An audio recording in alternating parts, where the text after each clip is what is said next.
Good afternoon, everyone. I'm Lou. And I'm Emma. And we are the SiGNAL team.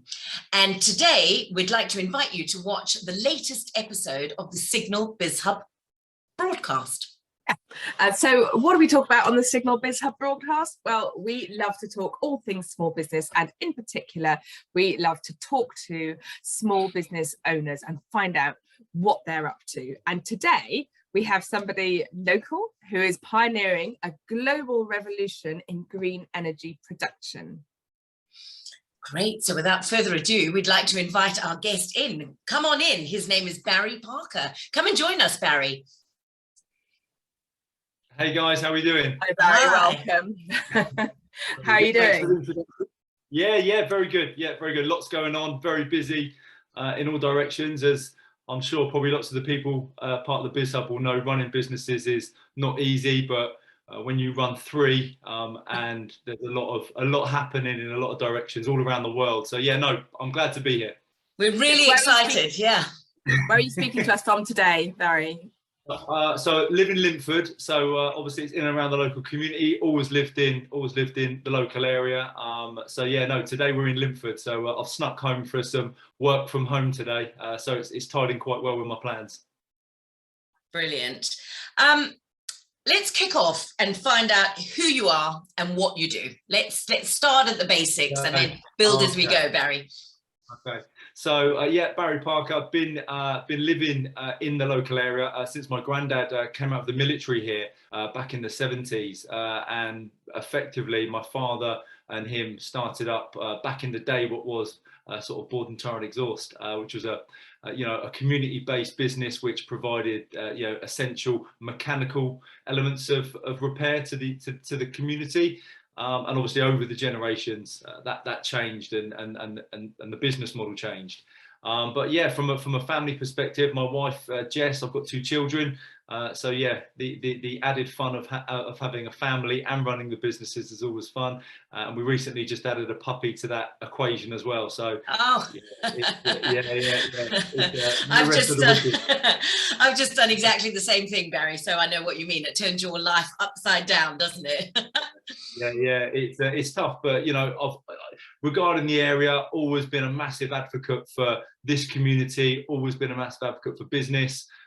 It's always been my passion to run a business. So to get to 38 and to have three companies that are all successful and providing now some innovation globally, it gives me more drive every day. And a lot of the time it's what you get out of what you put in, and I'm all about massive amount of effort, and there'll always be some sort of return. Some people need immediate success, and I'm one of those people that if you put something in early and you keep going at it, it will turn good. It'll open doors like this will open doors for people to start a conversation. And that's obviously what community businesses are about. They're about bringing people together and bouncing off each other and giving each other ideas and opening doors. So yeah, I'm very proud to be part of this today. So I know that you run three businesses, which is sort of impressive and slightly overwhelming thought for me. We're here today specifically to talk about Rouute Technologies, aren't we? Which is you spoke about innovation in the electric economy. So why don't you tell us a little bit about Rouute Technologies specifically? What is it as a company? What does it do? Okay, so Rouute was founded about 3 years ago by my co-founder, Anthony Edmondson Bennett. I actually came on board from one of my other companies, Piston Design, which is a website brand and design company. And he needed a brand solution for his idea. At that time, he didn't realize how involved I was with automotive as well, obviously my other business. And there was a concept that was put forward, but it had no brand idea, it had no direction. It was just a concept.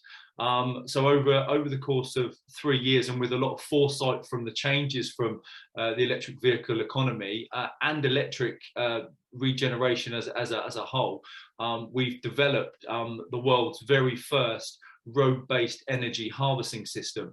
It's a system that embeds into any road space, in any environment, anywhere in the world, and provides an off-grid solution for energy harvesting.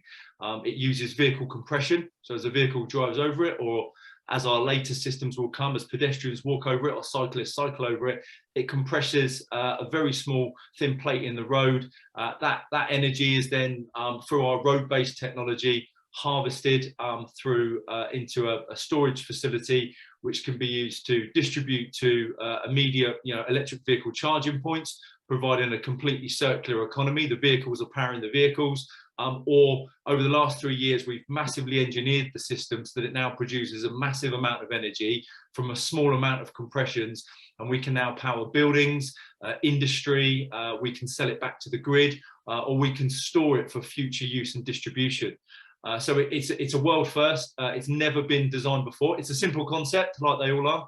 And it started off as an air bellows system, which would just use like a plate to use a turbine but it wasn't efficient enough. It wasn't producing enough energy.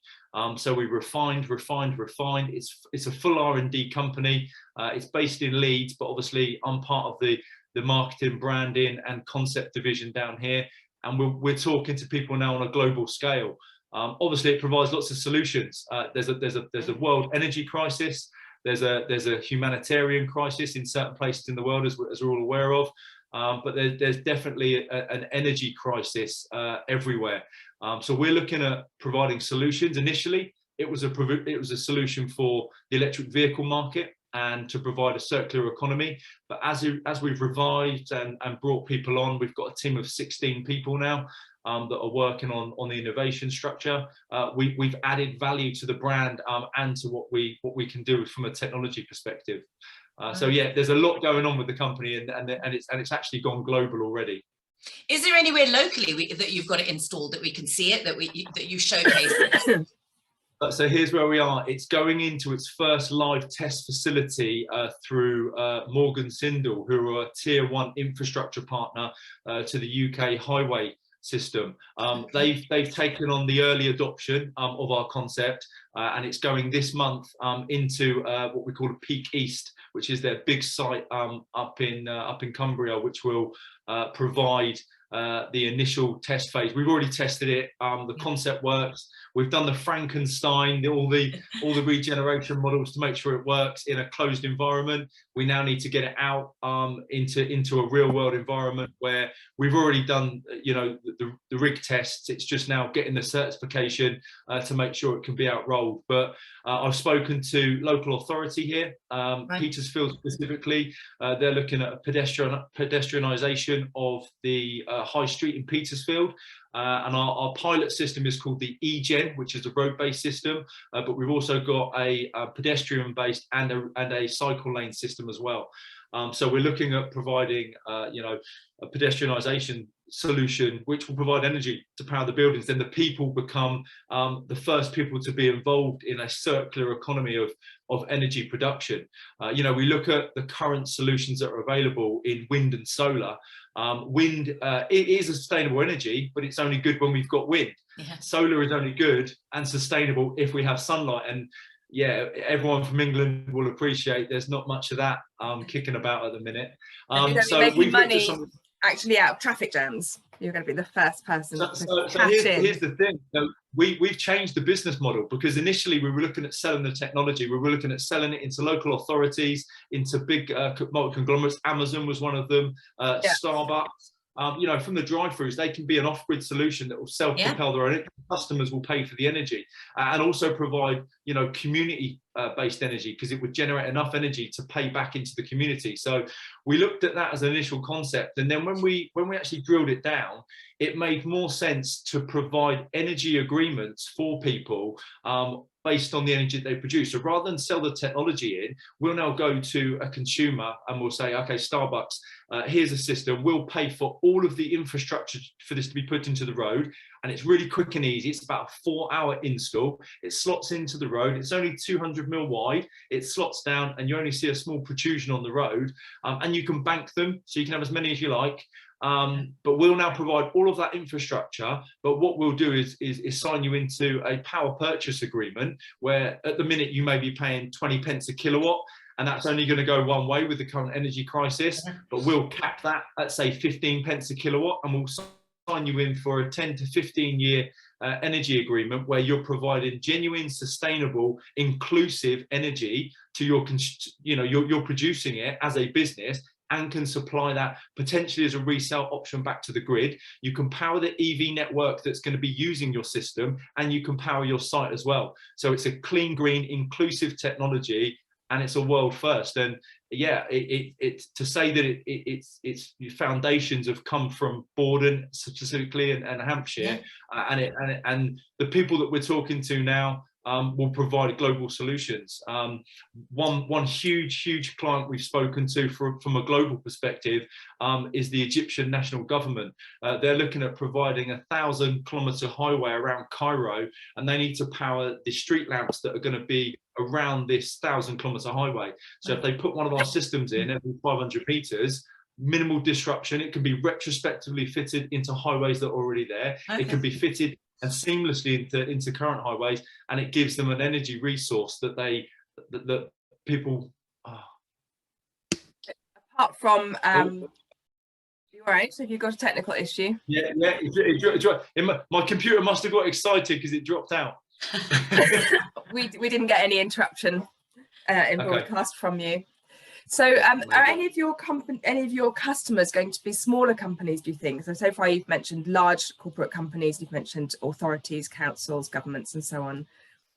What relevance do you think might this have to a small business audience? Okay, so we're priding ourselves as a social impact brand. So what we're trying to say is we're going to make a social difference to people who genuinely need the energy and genuinely need a solution. So we're looking at providing potentially a licensing on the technology where we can provide an off-grid solution for businesses that need it. Regarding smaller companies, it doesn't matter how big or small the company is. If they're currently paying an energy agreement with a consumer or with a multi-conglomerate, they can downscale that. We can embed our technology anywhere. So even from a residential, so local businesses can benefit. And I'll give you an easy example on the warmer trading estate here where we are.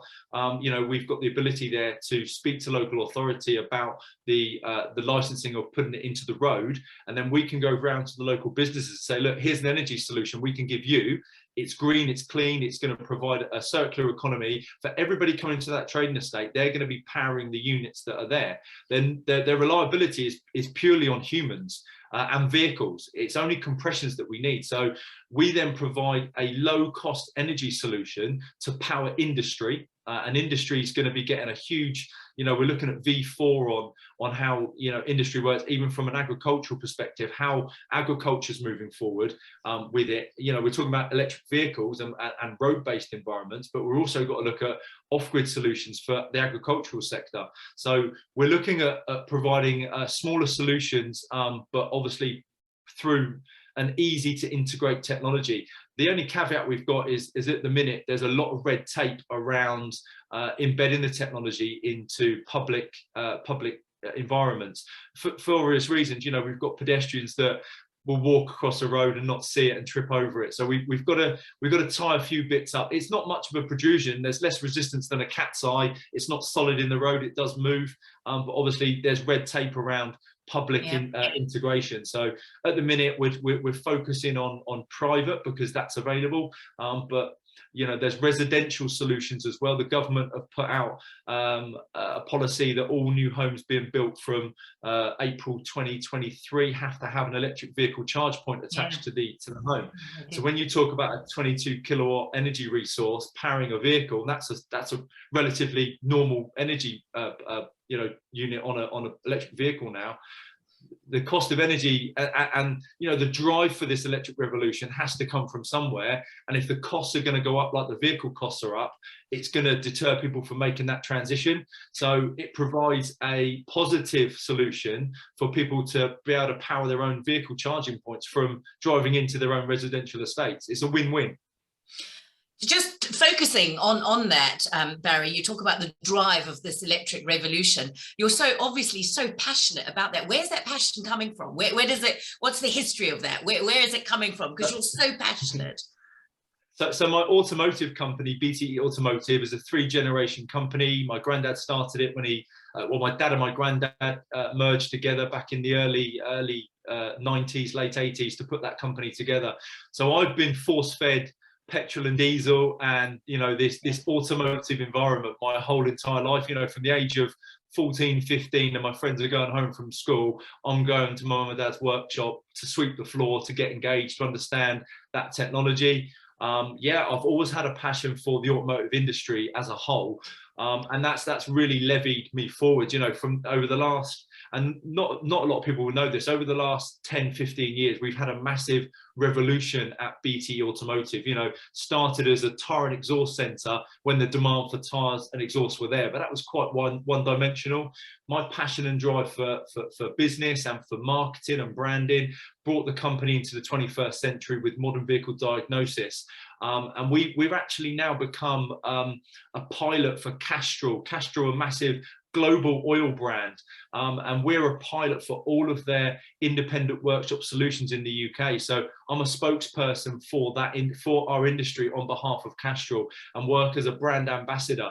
So in our local community, we've got a small independent garage that provides a European solution for independent aftermarket workshop solutions. So my passion is the fact that it's where I'm from, it's my bones, it's my family, and you know, I've always had a drive for automotive. I think the technologies that are there, people may be afraid of, or they're maybe not too certain. It is the future. You know, electric revolution is the future, and it's a natural transition. It's cleaner. You know, petrol and diesel are as clean as we're going to get them, and they're still harmful to the environment. They're not as harmful as people may think, but you look at the volume of vehicles we've got on the road, and you know, it does add up, and it does make a difference to social impact and environmental impact. So you know, we've got to make a transition. It is the right way. Yes, we've got a period of time for that to happen, but it will come in an organic format, and there's going to be incentives. And if we can tag along innovation, you know, like we're trying to bring to the table, we had foresight from this revolution 3 years ago. So if people can understand that it can be cost effective, it won't harm the environment. We all have a responsibility socially, you know, to make sure that we do what we do to reduce impact. This is one of those technologies, and this is one of the industries that has a huge impact on that sector. Can you sum up for me, Barry, your vision for the future, not only for Rouute Technologies, but for how you're kind of positioning within the electric economy? How is that going to transform things for small businesses in Borden and in the UK in the future? So I think there's a lot that we're trying to do. Obviously, there's a lot of, as I said before, red tape. My vision is that, you know, everybody's got a smaller, more diverse and compact, you know, smart city feeling to it. So even a town like Borden that's got this massive growth that we have at the moment, you know, we're looking at places like Houston and Aberdeen who have set up as global smart cities. They're people that have got to provide a global solution, or being targeted to provide a global solution in their city to reduce carbon and be a complete net zero carbon. I think if we can get that rollout to smaller towns and cities where everybody can be inclusive, everybody can play their part, I think that has to be the vision, because if we don't do that, you know, even if these big cities are doing it, it's the smaller urban and rural places that have a huge impact and won't travel to the cities to see the differences. I think it has to be brought more locally. So I'm all about, you know, using the concepts and visions of the bigger people in the world and using it on a smaller local scale. You know, we model our branding and how I do the BT Automotive on how Audi, Aston Martin, Toyota, Lexus, how they do all of their global concepts. I try to just pick the bits out of it that are really good, and try and make it personable, because we know if you go to a main dealership, you're just a number. Whereas if we make it a little bit more personable, people are likely to get more involved in it, want to have more of a say about it, and it makes them more inclusive to what you're trying to do. So if we use these pilot schemes in these big cities to become smart cities, we've got to pick the good bits out, like our energy harvesting system, put it into areas that are going to work. It's not going to cause any damage to our environment, and it gives everybody a harmony that we're all working for good, not just the big cities and the big groups of people. Do you See a future whereby small businesses, let's say for example board and vehicle hire, who are based at SiGNAL, and other businesses like them that run fleets of cars or buses or so on locally, is there a future where they're going to be buying, if they're going to be running fleets of electric vehicles and they're going to be powering them using, you know, Barry Parker's Rouute Technologies? Absolutely, yeah. We've spoken to a lot of smaller businesses and bigger businesses across the country, and it's predominantly through people like local authorities and waste distribution units and bin people. Cardiff County Council is a good example. They've just invested in 20 new electric bin trucks. So they've got this depot where they're now trying to pull on their local grid to power these EV, these bin units, and it's costing them a rocket. You know, the innovation and the idea is good, but the infrastructure to prop it up isn't there. And it's the same, you know, companies like BVH and anyone that has a fleet of vehicles. If we're trying to drive an electric revolution for industry, there has to be a good infrastructure. So our system provides a solution directly for that. And I think if people adopt to the fact that it's going to happen, and it's how they can get to that point. You know, how are we going to transition our company from this fleet to a fleet of electric vehicles? You know, the cost of running that's going to be extortionate. If there's a solution in place, they're more likely to adopt it. So yeah, we want to make sure that every small person is heard, and obviously every big multi-conglomerate is heard. You know, it's an off-grid solution. So we've built this in mind that, you know, developing countries could pick our system up, put it into a desert, and it could power a water pump or something. Do you know what I mean? We've got the ability to embed the technology anywhere in the globe as an off-grid solution. We're just looking at how we can integrate it with the current economy and the current drive for EV. How is it going to be powered in deserts? Like camel footfall? Yeah, camels. So we're trying to get. This is with the pedestrian stuff. So yeah, I mean, it sounds crazy, but it's such a small compression power that's needed to do it. 60 kilos is needed at the moment, and we're reducing that day by day.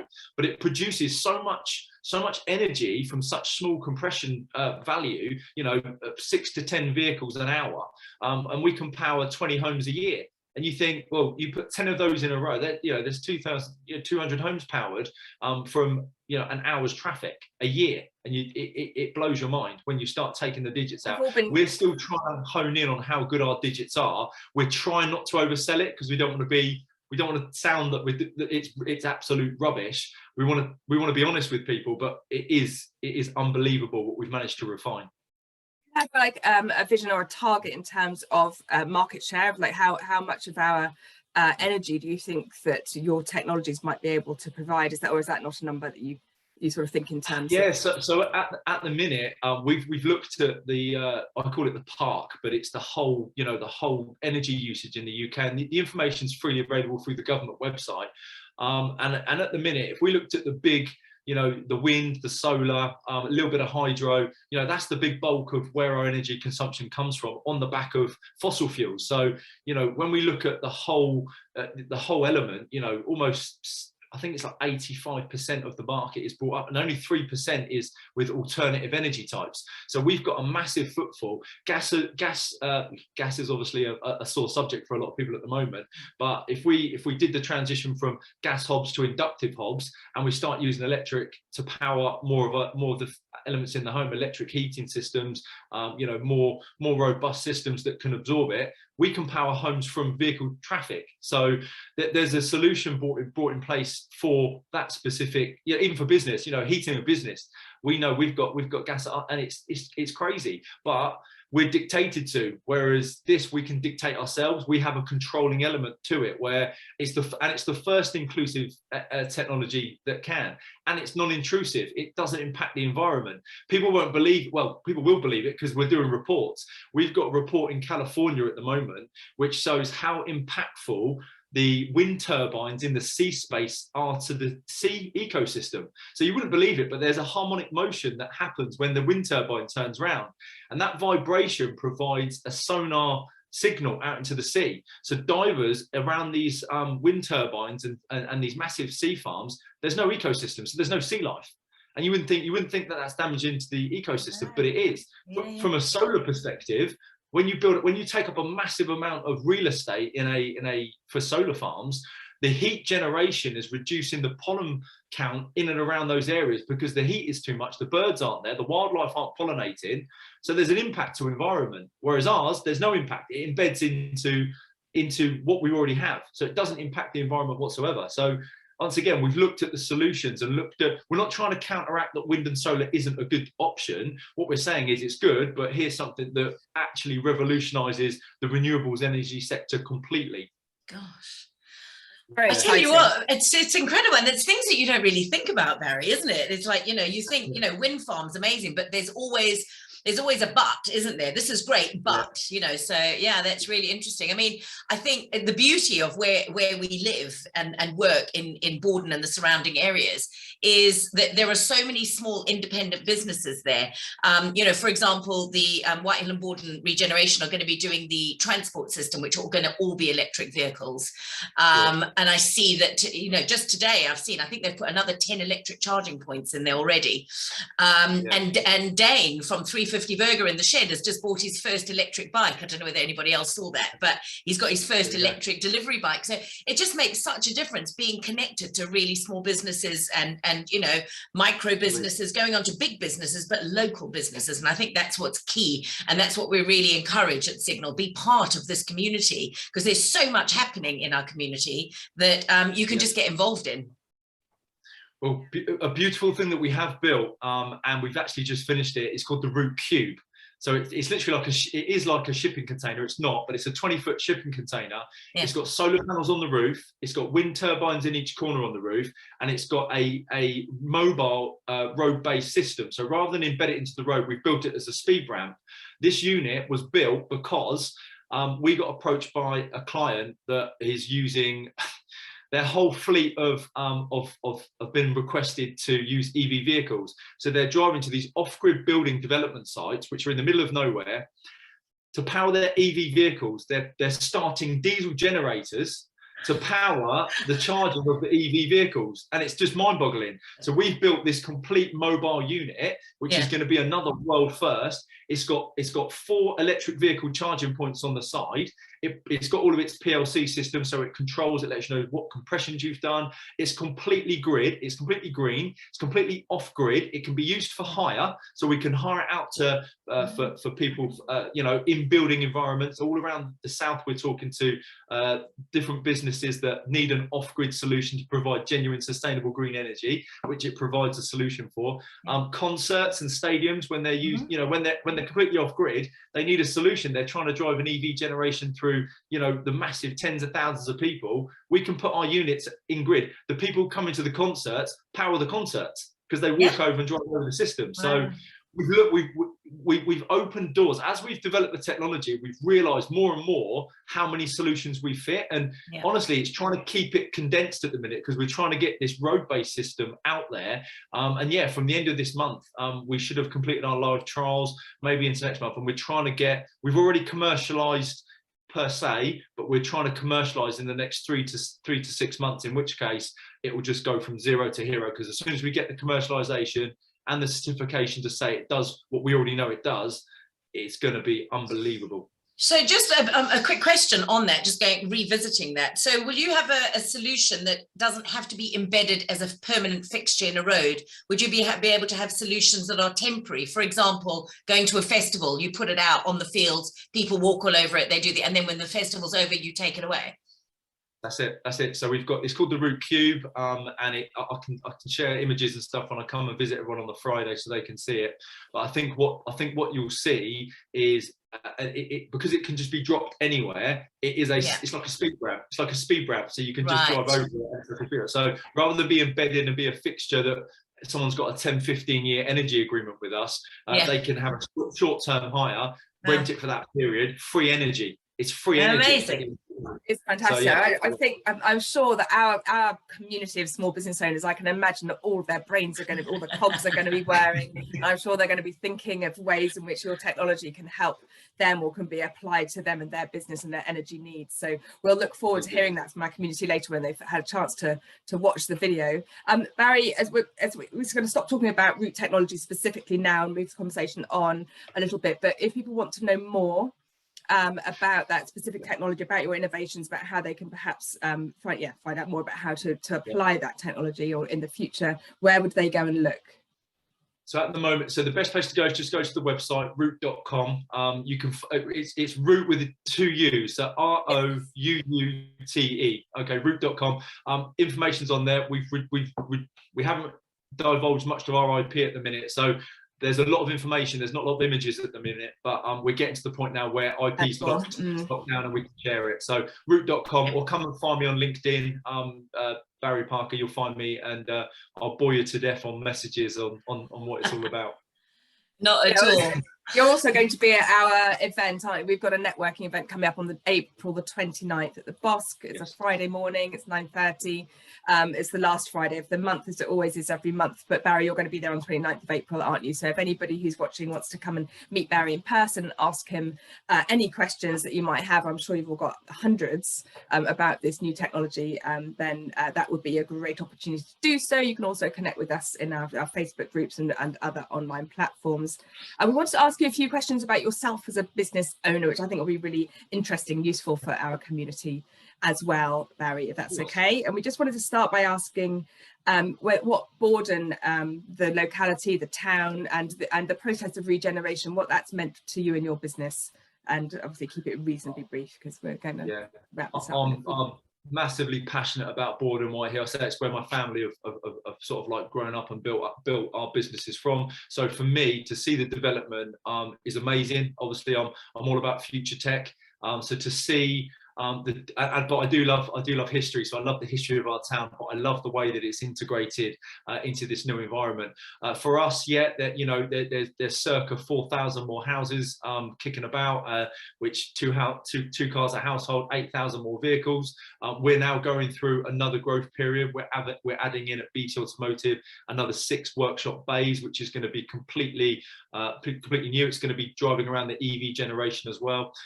So for me to have this developed in our area, an area that I'm passionate about, and that I know a lot of people, I've worked with a lot of people in the area, a lot of people that I know from the BizHub, and have been part of the growth of the town as well. I know very well. I think it's brilliant. I think everything that's happened, yes, there's always going to be people that are going to have a comment, and it'll be a negative comment, but I think everything so far has been spun massively. Everyone's moaning about being too much housing, not enough amenities. I get that concern, but at the end of the day, there's a lot of green space here for people. There's a lot of things people can do, and it's just trying to be a little bit more open to the fact that we've got to get the people here before the structure can be developed. And I am so for the innovation of this town and the development of this town. It's something I'm massively passionate about.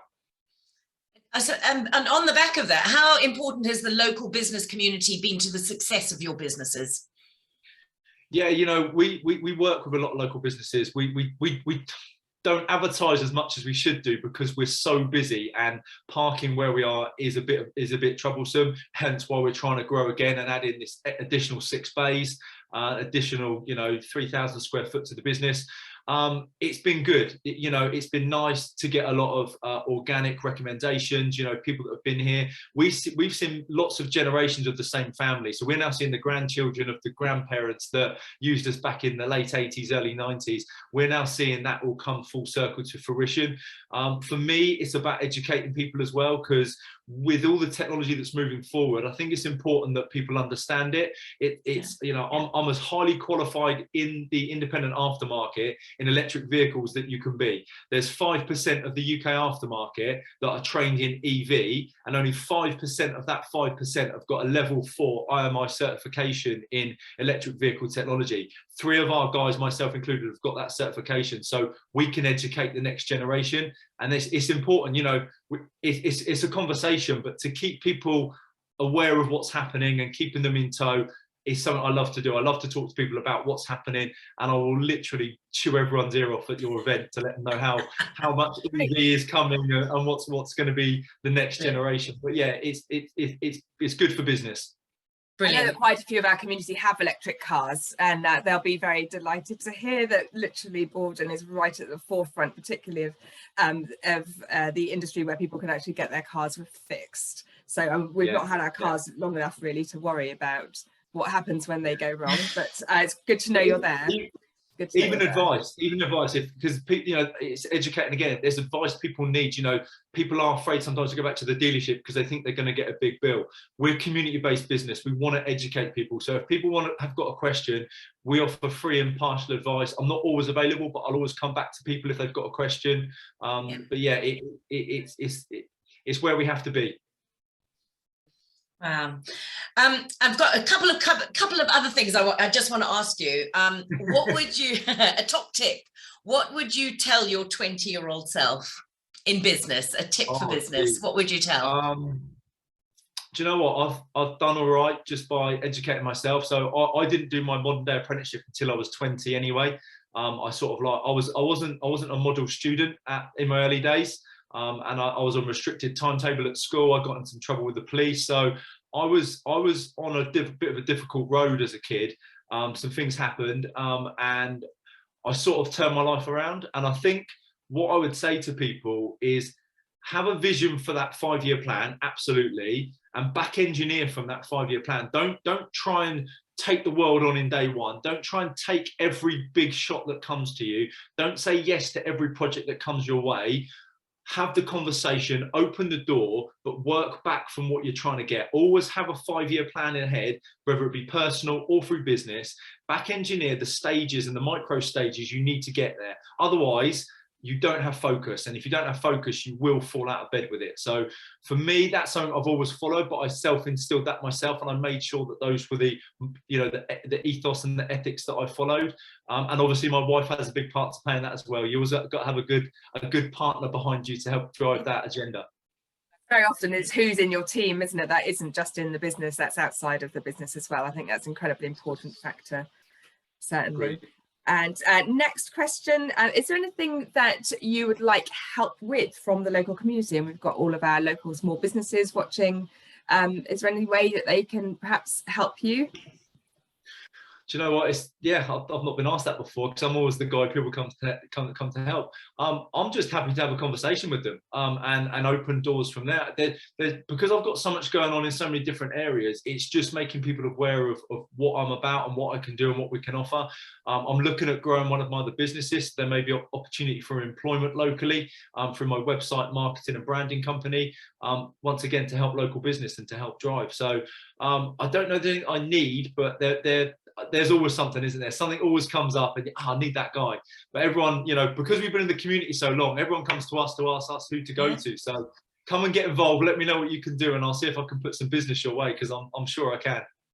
Brilliant. I think it's a question of knowing who is in the community, isn't it? What everybody needs. I think it's important to kind of be able to articulate what you might need from people because that person might just have that in their head and then the next person they bump into, they'll be like, yeah. And we talk a lot about collaboration, don't we, at SiGNAL? Yeah. And what Lou and I spend our days doing is talking to people, understanding their businesses so that when we talk to the next person, we can maybe make a really helpful introduction somewhere along the way. So it's just keeping that excitement as to you just never know who you're going to meet. And you know have your toolkit ready so that you can point people and make people. There's nothing better than seeing two businesses collaborate. It's just the most incredible thing when you've connected people together. So yeah, really exciting. Fully behind that. That's a good notion. Yeah. We're going to end on a fun fact because that's always exciting, isn't it? So give us a fun fact about you. Come on, Barry, tell us a fun fact about yourself. I'll give you a recent one, as recent as last Sunday. So I like playing football, but I've played football at a decent standard, but I've now got to that age where I qualify for veterans football. And Sunday just gone, I turned up at my local, literally just up the green here at Headley, for a Sunday League reserves match, double header, so a back-to-back game. And as I walked up to the changing rooms, the manager said to me, "Oh, your partner, your midfield partner is going to be is in there. It's Luis Boa-Morte." Now, for those that don't know who Luis Boa-Morte is, he's ex-Arsenal, ex-West Ham, ex-Southampton, ex-Fulham, professional and Portuguese international footballer. And I played 2 games of football with him on Sunday, with me and him in midfield. And I ended up coming off the pitch with a broken calf, but the ability to play with a professional footballer in our local community, it just blew my head a little bit.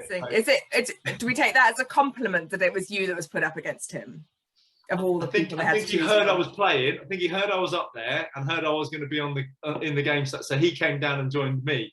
So that's all I'm telling everyone. Oh, that's a great story. Yeah, fantastic. The things that go on in and around Borden, you just wouldn't believe it, would you?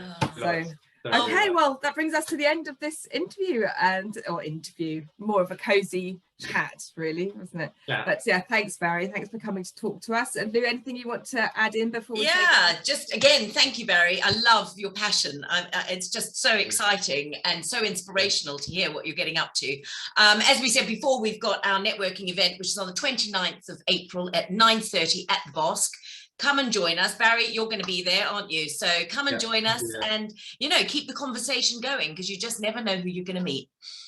Absolutely. No, thank you guys for having me on. I do appreciate it. And I look forward to seeing everyone on the 29th. Brilliant. We'll see you then. And have a great rest of your week. Thank you so much. Thank you. See you soon. Take care. Take care. Bye. Thank you very much. Bye-bye.